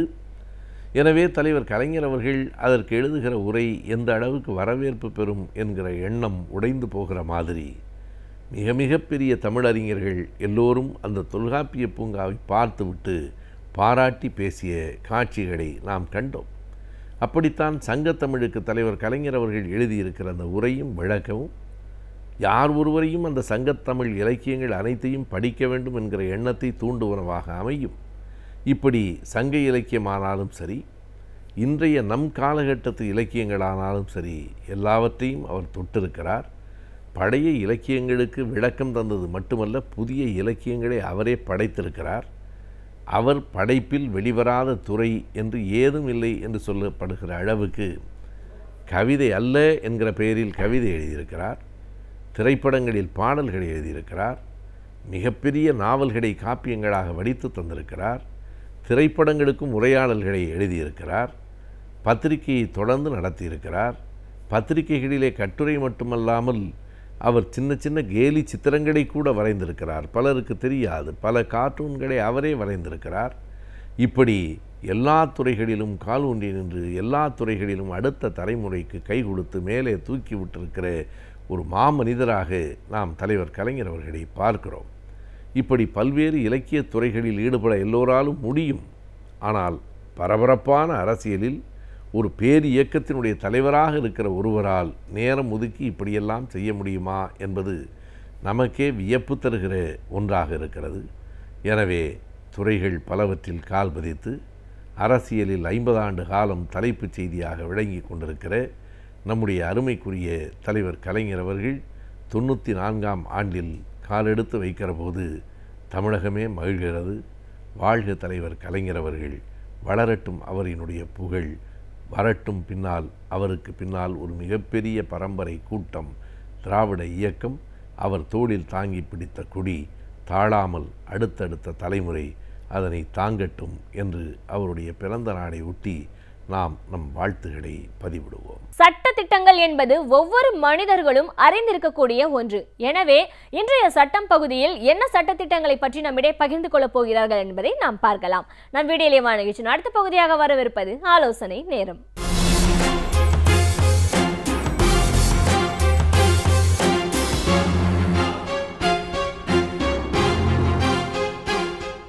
வணக்கம். இன்றைய ஆலோசனை நேரத்தில் நாம் பார்க்க போகிறது காதல். என்ன காதல் ரொம்ப இன்ட்ரெஸ்டிங்கான சப்ஜெக்ட் தானே, எல்லாருக்கும் பிடிச்சமான ஒரு விஷயம். இந்த காதல்னால் இன்றைக்கு இளம் பெண்கள் எப்படி தங்களது வாழ்க்கையை சீரழித்து கொள்கிறார்கள் அப்படிங்கிறத பற்றி தான் இன்றைக்கி நான் உங்களோட பேசணும்னு நான் நினைக்கிறேன். என்கிட்ட 2 நாளைக்கு முன்னாடி ஒரு சகோதரி வந்திருந்தாங்க. அவங்க பள்ளியில் படிக்கிற பொழுதே தன்னுடைய சக மாணவன் ஒருவரை விரும்பினதாகவும் அவர் சொல்லும்போது எப்படி சொல்கிறாங்கன்னா, இல்லை எனக்கு காதல் இல்லை, ஜஸ்ட் ஃப்ரெண்டாக தான் நான் பழகிட்டு இருந்தேன், அதுக்கப்புறமா பார்த்திங்கன்னா இல்லை அவன் கம்பல் பண்ணி நீ வரலன்னா, நீ என்னை கல்யாணம் பண்ணிக்கலன்னா நான் செத்து போயிடுவேன்னு சொன்னாங்க. அதனால் நாங்கள் போய் 2 பேரும் கல்யாணம் பண்ணிட்டோம். சரிம்மா, எங்கே போய் கல்யாணம் பண்ணினீங்க? அங்கே வடபழனி முருகன் கோவிலில், அங்கே தான் மேடம் கல்யாணம் பண்ணணும். வடபழனி முருகன் கோவிலில் கல்யாணம் பண்ணியிருந்தீங்கன்னா உங்களுக்கு ரசீது கொடுத்துருப்பாங்களே. மேடம் நாங்கள் ரசீதெல்லாம் இல்லை, நாங்கள் கட்டணம் கட்டி கல்யாணம் பண்ணுறதுக்கான முறையான ரசீது எதுவுமே பெறல. அப்புறம் எப்படி வடபழனியில் உன்னை அலோவ் பண்ணாங்க அந்த கோவிலில் அப்படின்னு கேட்டால், இல்லை வடபழனி முருகன் கோயிலுக்கு பக்கத்தில் ஒரு கோயில் இருக்குது, அந்த இடத்துல யாருமே இல்லை, அங்கே நின்று நாங்கள் கல்யாணம் பண்ணிட்டோம் அப்படின்னு சொன்னாப்புல. சரி, அது கல்யாணம் பண்ணதுக்கு எந்த உத்தரவாதமும் இல்லையே, என்ன பண்ணீங்க? இல்லைம்மா, ரெஜிஸ்டர் ஆஃபீஸில் ரெஜிஸ்டர் பண்ணியிருக்கோம், இதை பாருங்கள், நாங்கள் பதிவு பண்ணதுக்கானது இது. சரி, அதான் பதிவு பண்ணிட்டீங்கல்ல, 2 பேரும் வாழ வேண்டியது தானே, இப்போ எதுக்கு வந்திருக்கிறீங்க? இல்லை, எனக்கு அந்த பையன் மேலே இப்போ விருப்பம் இல்லை, அவன் சரியான பையனா தெரியலை, எனக்கு அந்த பையன் பார்த்தா ஒரு கணவராகவே ஏற்றுக்கவே முடியலை அவனை, அதனால் என்னால் அவனோட வாழ முடியாது அப்படின்னு சொல்கிறாங்க. அப்போ நான் கேட்டேன், நீங்கள் கல்யாணம் எப்போ பண்ணினீங்க? ஸ்கூலில் படிக்கும்போதா இல்லை காலேஜில் படிக்கும்போதா அப்படின்னு. அப்போ தான் சொல்கிறாங்க, ஸ்கூலில் படிக்கும்போதே நான் கல்யாணம் பண்ணேன்னு. ஆமாம், உங்களுக்கு இந்தியாவில் தானே பிறந்திருக்கீங்க, எப்போ கல்யாணம் பண்ணிக்கலான்னு தெரியாதா உங்களுக்கு அப்படின்னு கேட்டேன். இல்லை மேடம், தெரியும் மேடம். என்ன வயசு? 18 வயசு. ஆமாம், 18 வயசு. ஸ்கூலில் படிக்கும்போது உங்களுக்கு என்ன வயசு? 17 வயசு. அப்புறம் எப்படி நீங்கள் கல்யாணம் பண்ணினீங்க? அந்த கல்யாணம் செல்லாதது தெரியுமா? தெரியாது மேடம். ஆனால் நாங்கள் என்னை ரெஜிஸ்டர் ஆஃபீஸ்க்கு கூட்டிகிட்டு போனாங்க, அங்கே ஒருத்தர் நான் எல்லாம் முடிச்சு கொடுக்குறேன்னு சொன்னார், அதை வச்சு நான் கல்யாணம் பண்ணிட்டேன். இதுதான் நடந்தது. இப்போ அந்த பொண்ணு அதிலிருந்து விலகி வரணும்னு நினைக்கிறாங்க. சம்டைம்ஸ் பசங்க கூட என்ன நினைப்பாங்க, ரொம்ப ஒரு இன்ஃபேச்சுவேஷனை நம்ம லவ்னு நினச்சிட்டோம், ஒரு மனக்கிளர்ச்சியை, மன ஈடுபாட்டை, உடல் ஈடுபாட்டை, இதை நம்ம எப்படின்னு நினச்சிட்டோம், விலகி போகலாம் அப்படின்னு நினைக்கிறது கூட உண்டு. அப்போ அடிப்படையில் நம்ம தெரிந்து கொள்ள வேண்டிய முக்கியமான விஷயம், திருமணத்துக்கான வயசு என்ன? ஆட்டோவில் போகும்போது போடுறாங்க, ஆனால் பெண்ணுக்கு வயது 21 இருக்க வேணும், ஆணுக்கு 23 இருக்கணும். சில ஆட்டோவில், சிலதில் 18, 21, சிலதில் வேறு அவங்களுக்கு என்னென்ன தோணுதோ, ஆட்டோ தத்துவம் 333ங்கிற மாதிரி அது ஒரு வயசை அங்கே போட்டுடுறாங்க. நான் ஆட்டோக்களை குறை சொல்கிறதுக்காக இல்லை, இந்த நாட்டில் கல்யாணம் பண்ணுறதுக்கான வயசு என்னன்னு தெரிஞ்சுக்காமலே இந்த ஆட்டோ டிரைவர்கள் கூட இருக்கிறாங்களேன்னு நான் நினச்சிக்கிறதுக்காக தான் இதை சொல்கிறேன். இப்போ என்னென்னா, ஒரு இந்திய சட்டத்தின் அடிப்படையில் நீங்கள் பார்த்தீங்கன்னா 18 வயது பூர்த்தியாக இருக்க வேண்டும் ஒரு பெண்ணுக்கு. பூர்த்தியாக இருந்தால் மட்டும்தான் அவளுக்கு பண்ணுகிற கல்யாணம் செல்லுபடியாகிற கல்யாணம். ஆனால் நீங்கள் பாருங்கள், இன்றைக்கி தருமபுரி, கிருஷ்ணகிரி, அதை ஒட்டி இருக்கக்கூடிய வேலூர், ஆற்காடு அந்த மாதிரியான மாவட்டங்களில் பொண்ணு வந்து பூ பெய்திட்டான்னு வச்சுக்கோங்களேன், வயசுக்கு வந்துட்டா இம்மீடியட்டாக கல்யாணம் பண்ணி கொடுத்துருவாங்க. அடுத்த மாதமே அடுத்த வருஷமே அது கல்யாணம் நடந்துடும். நான் கூட கேட்டேன், என்ன பொண்ணு பூ படைஞ்சால் இவ்வளோ பெரிய போஸ்டர்லாம் அடிக்கிறீங்களே அப்படின்னு கேட்டேன். இல்லைங்க, எங்கள் வீட்டில் ஒரு பொண்ணு ரெடியாக இருக்குது கல்யாணத்துக்கு அப்படின்னு ஜனங்களுக்கு சொல்கிறதுக்காகத்தான் இந்த போஸ்டரையே நாங்கள் வைக்கிறோன்னு. ஆமாம், கல்யாணம் பண்ண ஒன்று இருக்கேன், அவளுக்கு என்ன பக்குவம் இருக்கும், மனப்பக்குவம் இருக்குமா, அல்லது உடல் அவள் வந்து உறவை தாங்குகிற அளவுக்கு வலுவானதாக இருக்குமா, அல்லது அந்த சிறிய வயதிலேயே திருமணம் முடித்து குழந்தையை கருவை வந்து தாங்க வேண்டியது இருந்தால் அவளுடைய யூட்ரஸ் கருப்பை வந்து தகுதியானதாக இருக்குமா, இதெல்லாம் நீங்கள் யோசிக்க மாட்டிங்களா அப்படின்னு கூட நான் கேட்டிருக்கேன். என்ன விஷயம்னு கேட்டிங்கன்னா, தமிழ்நாட்டை பொறுத்த வரைக்கும் மட்டும் இல்லை, இந்தியாவிலேயும் 18 வயது முடிந்த பிறகு தான் ஒரு பெண்ணுக்கு கல்யாணம் பண்ணணும். அப்போ இந்த பொண்ணு ஸ்கூலுக்கு போன பொண்ணு 17 வயசில் போய் கல்யாணம் பண்ணிடுச்சே அப்படின்னா, இன்றைக்கு சட்டத்தை வளைக்கிற பணியில் இருக்கிறவர்கள் சில பேர்லாம் அந்த மாதிரி செஞ்சிட்ருக்குறாங்க ரெஜிஸ்டர் ஆஃபீஸில். அது கல்யாணமே கிடையாது. ஒரு முறையான கல்யாணம் எப்படி நடக்க வேண்டுமோ அப்படித்தான் நடந்திருக்கணும்.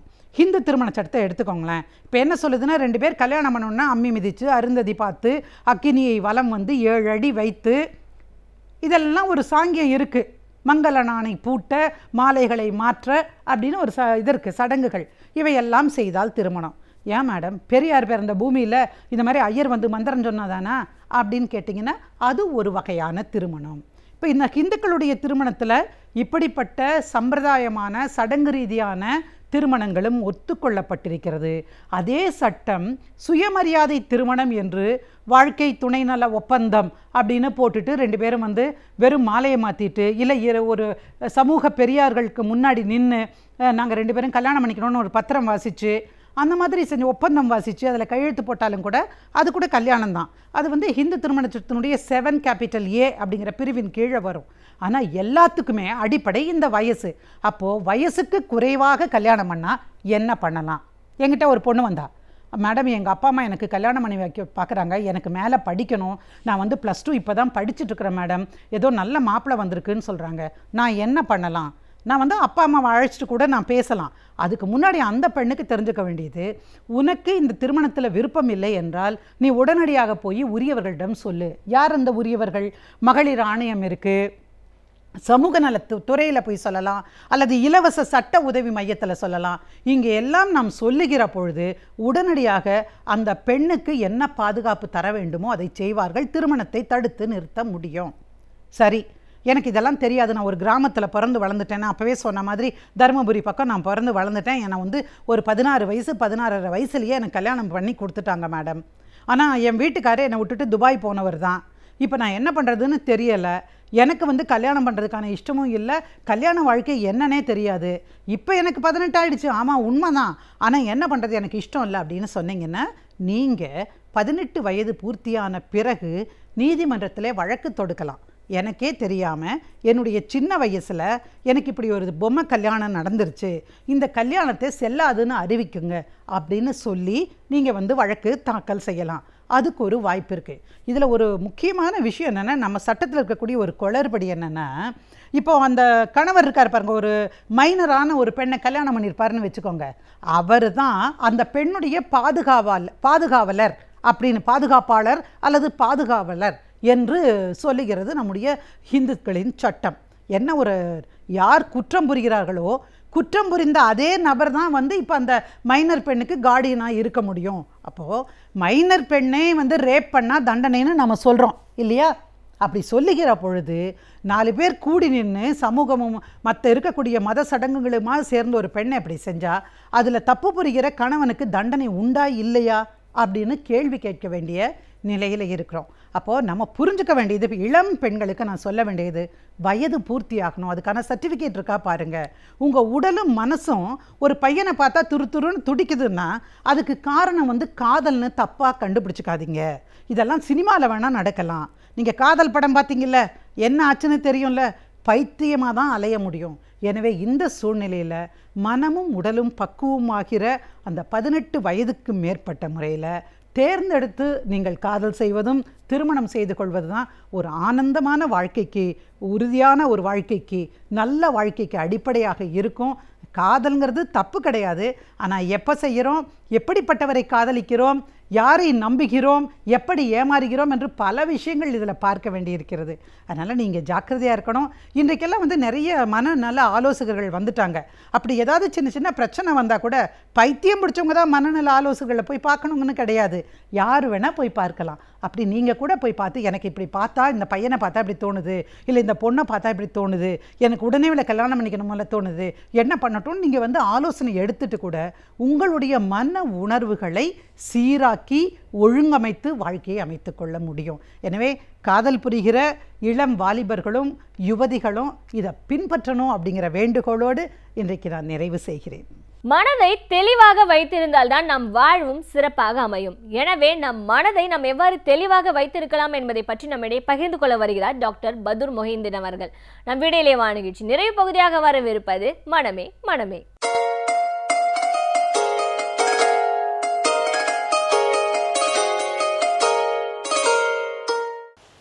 வணக்கம் நேயர்களே. நாம் கடந்த வாரத்தில் இந்த மருந்து கடையை பற்றி நாம் பேசிக்கொண்டிருந்தோம். அதை தொடர்பு நாம் இப்பொழுது அது ஒரு மருந்து கடை வைத்திருக்கின்றார்கள். கணவன் மனைவி இருவருமே படித்தவர்கள். இருவரும் சேர்ந்து மருந்து கடை சிறப்பாக நடத்தி கொண்டு வருகின்றார்கள். ஒரு நாள் அவருடைய ஓனர் கணவர் என்பது அவர் அடிக்கடி ஒரு சில நேரங்களில் அதாவது சிறிது மது அருந்துவது வழக்கமாக இருக்கின்றதாம். எப்போது ஒரு நேரம் அவர் அருந்துவிட்டு ஏதோ பார்ட்டிக்கு சென்றிருக்கின்றார்கள். முக்கியமான பார்ட்டிக்கு சென்றிருக்கிறார்கள் நிகழ்ச்சிக்கு. அங்கே மனைவியும் சிறிது மது அருந்த வேண்டிய நிலைமை ஏற்பட்டது.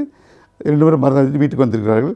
வந்த இடத்தில் மனைவி மிக அதாவது அக்ரெசிவாக நடந்து கொண்டார்கள். மிகவும் வினோதமாக நடந்து கொண்டார்கள். இவர் என்ன நினைத்தார், அதாவது இந்த அம்மா தூங்க வச்சு விடலாம் என்று தூக்க மாத்திரை கொடுத்து விட்டார். ஒரு தூக்க மாத்திரை. இவரும் மாத்திரை எடுத்துக்கொண்டார். மனைவிக்கு இந்த மாத்திரை கொடுத்தார்.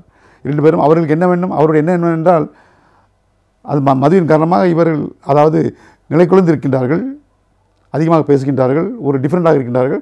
தூங்கட்டுமே என்று அவர் தூக்க மாத்திரை கொடுத்து விட்டார். 2 பேரும் தூங்கிவிட்டார்கள். காலை இவர் எந்திரிச்சு விட்டார், அந்த அம்மா எந்திரிக்கவில்லை. கடைசி வரை அவர்கள் எழவே இல்லை. நைட் படுத்தவர்கள் அப்படி அவர் உயிரும் பிரிந்து விட்டது. இவருக்கு ஒரே ஷாக் ஆகிவிட்டது. எப்படி என்று எதுவும் நடந்து விட்டதா என்றது. ஒன்றும் நடக்கவில்லை. பெரிய பிரச்சனைகள் வந்தது, ஆனால் ஒன்றும் இல்லை. காரணம் பெண்களுக்கு அதாவது மது அருந்துவிட்டு வரும்பொழுது கண்டிப்பாக அவர்களுக்கு தூக்க மாத்திரை கொடுக்கக்கூடாது. நான் ஏன் சொல்லுகின்றால், பணியாளர்கள் அவர்களுக்கு தெரியும் ஜுரத்துக்கு என்ன மருந்து கொடுக்கணும் என்று. எப்போ கொடுக்கக்கூடாது என்று அவர்களுக்கு தெரியாது. எந்த மருந்தை எப்பொழுது கொடுக்கக்கூடாது என்பது அவர்களுக்கு தெரியாது. அரைகுறை ஞானத்தில் தான் நடக்கிறது பணியாளர்களிடம். என்றால் நம்முடைய அதாவது கிளைண்ட்ஸ் எல்லாம் என்ன செய்கின்றார்கள், அவர்கள் சொல்வதை தான் தலையாய எடுத்துக்கொள்கிறார்கள். மருத்துவர் சொல்வதை விட அது மாற்றணும். அந்த ஒரு கொள்கையை, அந்த ஒரு கான்செப்டை நீங்கள் மாற்றி அமைக்க வேண்டும். மருத்துவர் சொல்வதையும் நான் நம்பிக்கை கொள்ள வேண்டும். மருத்துவர் தான் தெரியும் எப்பொழுது அதை கொடுக்கக்கூடாது என்று. அவர்களுக்கு தெரியவில்லை. தன் மனைவிக்கு கொடுத்து விட்டார்.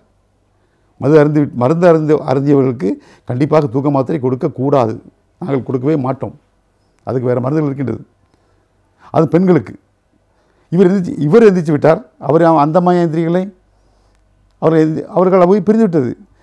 காரணம் என்னவென்றால், ஆண்களுக்கு மது அருந்திவிட்டால் அந்த மதுவை மெட்டபாலிஸ் பண்ணுறதுக்கு அதை சிறிதாக பிரித்து நீரில் கொண்டு வரக்கூடிய அதாவது கெமிக்கல்ஸ் உடலில் இருக்கின்றது. மது அருந்திவிட்டால் சிறிது நேரத்தில் அவைகளெல்லாம் மெட்டபாலைஸ் ஆகி யூரின் வழியாக வெளியில் வந்துவிடும். அந்த ஒரு கெமிக்கல்ஸ் உடலில் இருக்கின்றது. பெண்களுக்கு அது இல்லை. பெண்களுக்கு அது கிடையாது. அதனால் அவர்கள் சிறிதளவு மது அருந்தினாலும் ரொம்ப நேரம் உடம்புலே இருக்கும். அவர்களுக்கு அவ்வளோ சீக்கிரம் மெட்டபாலைஸ் ஆகி யூரின் வழியாக வெளியே வராது. ஆகவே அது தாக்கம் அதிகமாக இருந்து கொண்டிருக்கும். அவ்வளோ சீக்கிரம் வெளியே வந்து விடாது. இந்த நேரத்தில் தூக்க மாத்திரையும் சேர்த்து விட்டால் அது கண்டிப்பாக மூளையை அமுக்கி மூச்சுக்குழலை அழுத்தி அது என்ன செய்யும் என்றால் மூச்சு விடாமல் அவர்கள் உயிர் பிரிந்துவிடும். ஆகவே பெண்களுக்கு கண்டிப்பாக ஆண்களுக்கும் கொடுக்கக்கூடாது தூக்க மாத்திரை, பெண்களுக்கும் கொடுக்கக்கூடாது. பொதுவாக பெண்களுக்கு மிக கவனமாக இருக்க வேண்டும். ஏனென்றால் அவர்களுக்கு அதை மெட்டபாலைஸ் பண்ணக்கூடிய அந்த கெமிக்கல்ஸ், ரசாயன வேதியியல் பொருள்கள் அவர்கள் இல்லை. ஆகவே மிக கவனமாக இருக்க வேண்டும். அவர் தெரியவில்லை. அவர் நினைத்து கொண்டார் தூக்கம் தான் வேணும், தூங்குவதற்கு மாத்திரை கொடுத்தால் போதும், தூங்கிவிடுவார் காலையில் நினைத்து கொண்டார். அவருக்கு தெரியவில்லை இவ்வளவு பிரச்சனைகள் இருக்கின்றது பெண்களுக்கு. ஆகவே கொடுக்கக்கூடாது என்பது அவர் தெரியவில்லை. ஆகவே தான் சொல்லுகின்றோம், நீங்கள் மருத்துவர் சொல்வதை கேளுங்கள், மருத்துவர் சொல்வதை கேளுங்கள். இதுபோல் அவர்கள் தான் சொல்லித்தான் அவர்கள் அந்த ஒரு டாக்டர் பிடிஎஸ் முடித்த டாக்டர் பல் டாக்டர் சொன்னார்கள், அந்த குழந்தையும் மன வளர்ச்சி குழந்தை குழந்தையாக பிறந்து விட்டது அவர்களுக்கு. காரணம் இந்த ஃபோலிக் ஆசிட் வாந்தி எடுத்ததுனால. மருத்துவர் சொல்வது தருக்கின்ற மருந்துகள் எல்லாம் அதை கண்டிப்பாக அது பாதிக்காது. அவர்கள் நம்பிக்கை வரவில்லை. அவர்களுக்கு மருந்து தான் அவர்களை குழந்தையை பாதிக்கும் என்று நினைத்தார்கள் ஒழிய அவர்கள் எடுத்த வாந்தி தான் அந்த குழந்தையை பாதித்தது என்று அவர்களுக்கு தெரியவில்லை. பின்பு தான் புரிந்து கொண்டார்கள். பட்ட பின்பு ஞானியாவது என்ன பயன்? யோசித்து பாருங்கள் நேர்களே. ஆகவே இந்த நாம் அகராதி பேசுவதன் மூலமாக, ஆர்கியூ பண்ணுவதன் மூலமாக நாம் அதை தவிர்த்து கொண்டோம் என்றால் நம்முடைய குழந்தை நல்ல குழந்தையாக நாம் பெற்றெடுத்து விடலாம். ஆகவே நீங்கள் இதை புரிந்து கொள்ள வேண்டும். சரி நேயர்களே, நாம் பார்த்து விட்டோம். அதாவது மிக மோசமான ப்ரொஃபவுண்ட் மென்டல் ரிட்டார்டேஷன் பார்த்து விட்டோம். அது சிவியரையும் பார்த்து விட்டோம். இந்த குழந்தைகளும் நாம் எப்படி ட்ரைனிங் கொடுக்க வேண்டும், இந்த குழந்தைகளுக்கு எப்படி நாம் அதை ப்ரிவென்ட் பண்ண வேண்டும் என்று பார்த்து விட்டோம். ஸோ இதுபோல் நாம் யுக்திகளை கையாளணும் என்றால் இதுபோல் குழந்தைகள் வராமல் நாம் தடுத்து கொள்ளலாம். குழந்தை தரித்தவுடன் தடுத்து கொள்ளலாம். அது கலைப்பதன் மூலமாக, தெரிந்து கொள்வதன் மூலமாக, குழந்தை பிறந்த பிறகு தாயினுடைய யுக்தியால் அதை நாம் அதை மாற்றிவிடலாம். இத்தனையும் நாம் கையாள வேண்டும் என்றால் நாம் குழந்தை நல்ல குழந்தையாக நாம் பெற்றுவிடலாம். அது இருக்கட்டும், அது முடிந்துவிட்டது. அடுத்தபடியாக வர வேண்டியது மிதமான, அதாவது ரிட்டார்டேஷன், மாடரேட் மென்டல் ரிட்டார்டேஷன்.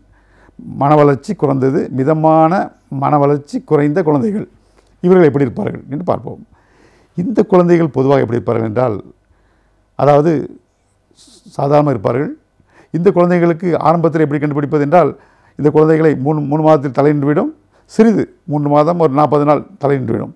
அங்கே பெரிதாக ஒன்றும் கண்டுபிடிக்க முடியாது. அந்த குழந்தைகள் மற்ற குழந்தைகளை போல் 6 மாதத்தில் உட்கார வேண்டிய குழந்தை 7 மாதத்தில் உட்காரும். 1 வயதில் நடக்க வேண்டிய குழந்தை 1.5 வயதில் நடக்கும். பேசுவது சிறு தாமதமாகும். குழந்தைகள் பப்ளிங் வேர்ஸ் என்பது 7 மாதத்தில் பேச வேண்டும். இந்த குழந்தைகள் பேசாது, கொஞ்சம் டிலே ஆகும். அதை நாம் தெரிந்து கொள்ள வேண்டும். அது மட்டும் இல்லாமல் இன்னொன்று முக்கியமான ஒன்று என்னவென்றால், இந்த குழந்தைகளிடம் நாம் எளிதில் கண்டுபிடிப்பது, பொதுவாக குழந்தைகள் 1.5 வயதுக்கெல்லாம் படுக்கையில் சிறுநீர் கழிக்கும். இரவில் படுக்கையில் சிறுநீர் கழிப்பது சாதாரண ஒன்று. அதாவது அது 3 வயதுக்கெல்லாம் நின்றுவிட வேண்டும். 3 வயதிற்கு மேலும் சிறுநீர் கழிப்பது, படுக்கையில் சிறுநீர் கழிப்பது நிற்கவில்லை என்றால், தொடர்ந்து கொண்டே இருக்கிறது என்றால் சற்று கவனிக்க வேண்டும். அது மன வளர்ச்சி குறைந்த குழந்தையாக கூட இருக்கலாம்.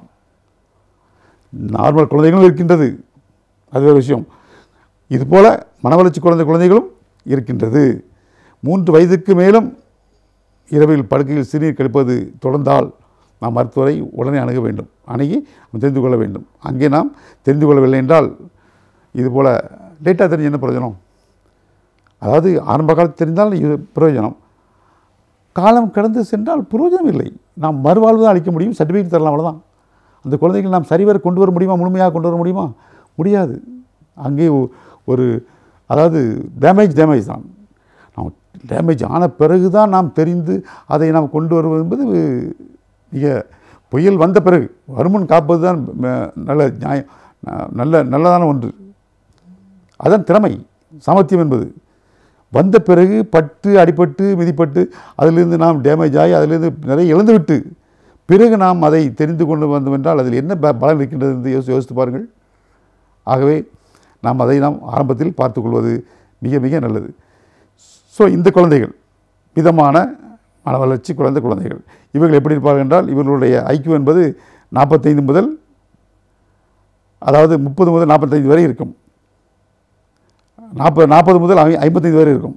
40 முதல் 55 வரை உள்ள குழந்தைகள் மிதமான குழந்தைகள், மிதமான மன வளர்ச்சி குறைந்த குழந்தைகள். இந்த குழந்தைகளை எப்படி பார்ப்பது என்பது 3 வயதில் தான் நாம் அதை எளிதாக கண்டுபிடிக்க முடியும். 3 வயது வந்து அந்த குழந்தைகள் தலையடிக்கவில்லை என்றால், அதாவது யூரின் படுக்கையில் சிறுநீர் கழித்தோம் என்றால் நாம் உஷாராக இருக்க வேண்டும். இந்த குழந்தைக்கு ஏதோ இருக்கிறது என்று நாம் தெரிந்து கொள்ள வேண்டும். அப்படி தெரிந்து கொண்டு நாம் வெட்கப்படாமல், சில மருத்துவர் வருவதற்கு வெட்கப்படுகின்றார்கள், இதை எப்படி சொல்வது என்று. பெண் குழந்தைகளாக இருந்தால் சுத்தமாக வருவதில்லை. அது மட்டும் இல்லாமல் எனக்கு அப்படி தான் இருந்தது, பக்கத்தில் உள்ள சொல்வார்கள், எனக்கு அப்படி தான் இருந்தது, எங்கள் அப்பாவுக்கு அப்படி தான் இருந்தது, போக சரியாக போயிடும் என்று சொல்வார்கள். எங்கே சரியாக வருது? ஏன் மருத்துவரிடம் போய் ஒரு முறை ஏன் கேட்கக்கூடாது? இதை சாதாரண விட்டு விடுகிறார்கள். இதை நான் இன்று பார்க்கின்றோம்.